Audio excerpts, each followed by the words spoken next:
everyone, and welcome to Business Morning. It's the 1st of January 2018. I am Bosin Omofai, and we welcome our viewers here in Nigeria and around the world. Let's take the first word in the new year from President Buhari, whose address hits on what he called some of our compatriots who chose this period to inflict severe hardship on us by creating unnecessary fuel scarcity across the country. The president's in second paragraph of his New Year address hits very hard on those who he blamed for what he called the petrol scarcity that started in the first week of December. The president was talking about what he called conspiracy and says those who are responsible will not go unpunished. The president went on to say that, quote, "I am determined to get to the root of this collective blackmail of all Nigerians and ensure that whichever groups are behind this manipulated hardship will be prevented from doing so again." That's the second paragraph of the president's speech. And he says, our government's watchword and policy thrust is change. We must change our way of doing things or we will stagnate and be left behind in the race to lift our people out of poverty and into prosperity. And it says the effort of this administration is put in to address the country's huge infrastructural deficit and will make significant inroads in advancing rail, and power projects across the country. So the president went to speak extensively about the Ministry of Power, Works and Housing, which he says is one of the drivers of the government's commitment to renew and increase Nigeria's stock of infrastructure in order to achieve global economic competitiveness and targeted under the Economic Recovery and Growth Plan, the ERGP. So with regards to the railways, the president says we have set ourselves ambitious targets already in construction stage, according to him, is the Lagos-Kano standard gauge railway and should be ready by the end of 2019, carrying 2 million passengers per year and 5 million tons of cargo.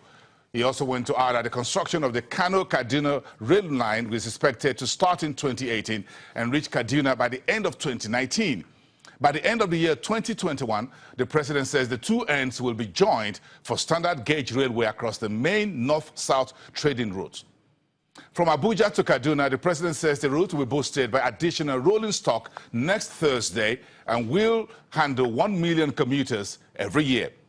The president also says he has approved and negotiations will be concluded in the first part of this year for the Port Harcourt to Maiduguri line covering Aba, Owerri, Umuahia, Enugu, Awka, Abakaliki, Makurdi, Lafia, Jos, Bauchi, Gombe, Yola, and Damaturu.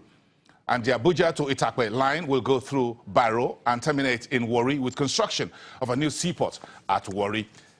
The president also added that the management of the Federal Road Maintenance Agency has been reconstituted and been charged with 12-week rapid intervention in road repairs across all the geopolitical zones, and that the government is undertaking repairs and maintenance of 44 roads across the country.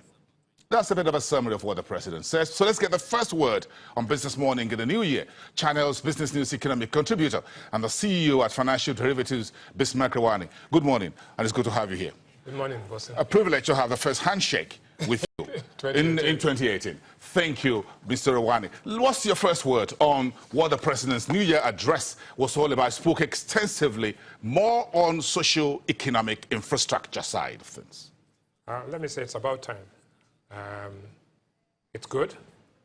The whole thing about transport and power is about capital and formation. And basically, it has a multiplier impact. First of all, the investment is growth. The productivity gains that are going to be made when these things become reality is also important. So if you take 5 million tons of cargo next year, in terms of transportation, railway, Lagos-Ibadan railway, that is significant.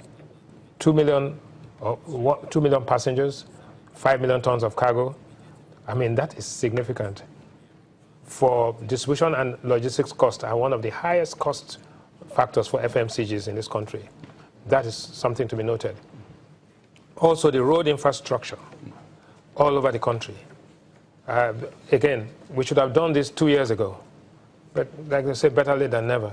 So I'm happy that the president is taking the bull by the horns, but it is the execution and the implementation that we have to see, because there's a time lag between when you say what you're going to do and when you see the impact. The president has laid a very ambitious rail infrastructure in Nigeria. I think this is the broadest of we've ever seen of any administration in this country. Absolutely, yes. At least since 1999, to be more specific.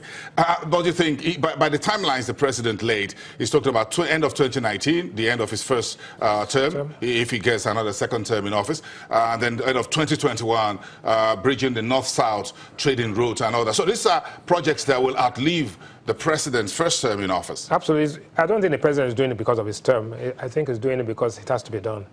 Nigeria is lagging. Our railway infrastructure is as old as almost 100 years. So if you go along Agege and all, the railway lines are being used for drying clothes rather than for transportation.